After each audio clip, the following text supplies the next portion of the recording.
कहते हैं कि कुछ आवाज़ें कभी पूरी तरह से खामोश नहीं होती, वो बस सही वक्त का इंतज़ार करती हैं लौटने के लिए। तो आज हम एक ऐसी ही कहानी में उतरेंगे जहां एक दीवार ने सालों से दबा एक राज खोल कर रख दिया।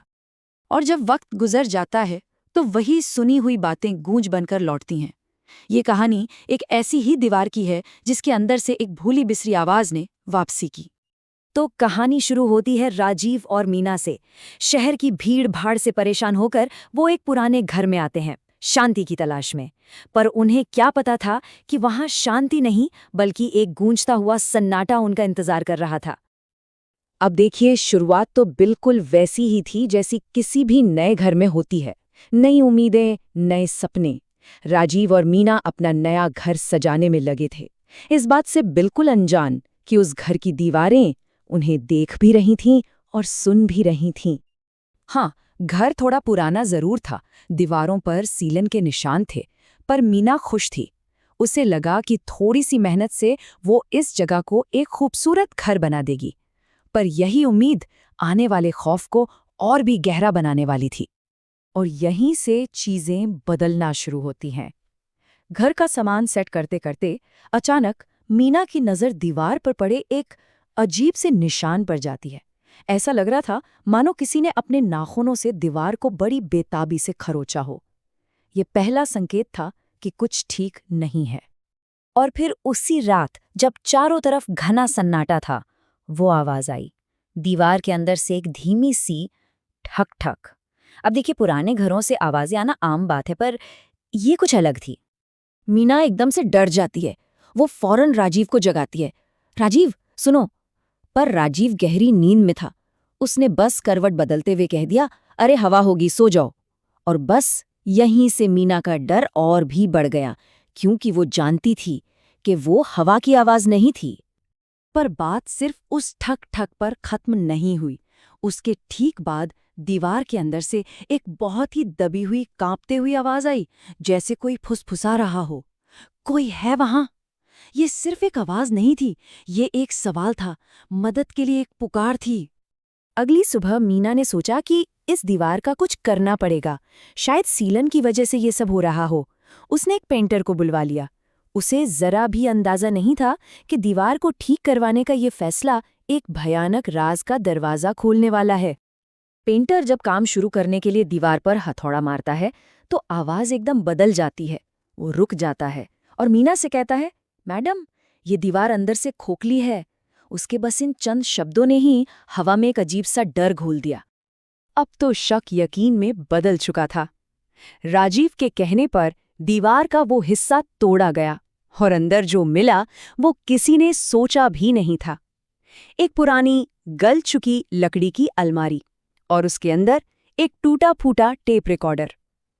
उत्सुकता में मीना ने वो रिकॉर्डर उठाया और प्ले का बटन दबा दिया। और जैसे ही बटन दबा, पूरे कमरे में एक ऐसी चीख गूंजी कि सबके रोंगटे खड़े हो गए।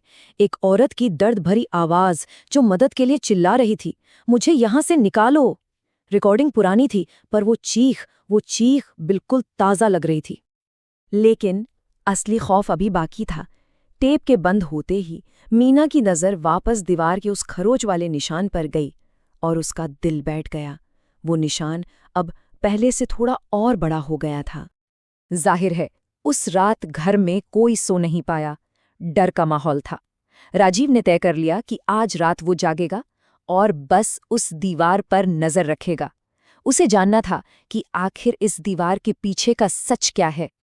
और उसका इंतजार खत्म हुआ ठीक रात के 3 बजे। इस बार कोई रिकॉर्डर नहीं था। आवाज सीधे दीवार के अंदर से आ रही थी। वही दर्द भरी पुकार, मुझे यहां से निकालो। पर इस बार राजीव डरा नहीं। उसने हिम्मत जुटाई, सीधा दीवार के पास गया और ऊंची आवाज में पूछा, कौन है वहां? वो आज इस अनजाने डर का सामना करने के लिए पूरी तरह तैयार था। जवाब मिला, पर शब्दों में नहीं। जैसे ही राजीव ने सवाल पूछा, दीवार पर अचानक एक हाथ का पंजा उभर आया, एकदम लाल, मानो किसी ने खून में डूबा हुआ हाथ दीवार पे छाप दिया हो। ये नज़ारा देखकर मीना की चीख निकल गई। और उसी पल घर की सारी लाइटें चली गईं। घना अंधेरा छा गया और उस अंधेरे में वो टेप रिकॉर्डर अपने आप चल पड़ा। इस बार आवाज में एक भयानक सच्चाई थी। वो मुझे यहीं दफन कर गए, दीवार के पीछे। और इसके बाद सब कुछ शांत हो गया। अगली सुबह का सूरज अपने साथ पुलिस को लेकर आया। राजीव और मीना के बयान के बाद उस दीवार को पूरी तरह से तोड़ने का फैसला किया गया। अब सच को सामने आना ही था। और जब दीवार टूटी तो सच उम्मीद से कहीं ज्यादा भयानक था। दीवार के अंदर से एक औरत का कंकाल मिला। जांच में पता चला कि घर का पिछला मालिक कई सालों से लापता था। पूरी कहानी अब शीशे की तरह साफ थी। एक ऐसा जुर्म जो सालों से उस दीवार में दफन था, अब सबके सामने था। राजीव और मीना तो वो घर छोड़कर चले गए, लेकिन वो आवाज वहीं रह गई। आसपास के लोग कहते हैं कि उस दिन के बाद से आज भी अगर कोई उस वीरान घर के पास से गुजरता है तो उसे दीवार से एक आवाज सुनाई देती है। वही दर्द भरी बेचैन पुकार, मुझे यहाँ से निकालो। एक ऐसी आवाज जिसे कभी इंसाफ नहीं मिला और जो हमेशा हमेशा के लिए उस दीवार में कैद होकर रह गई। ये कहानी हमें सोचने पर मजबूर करती है।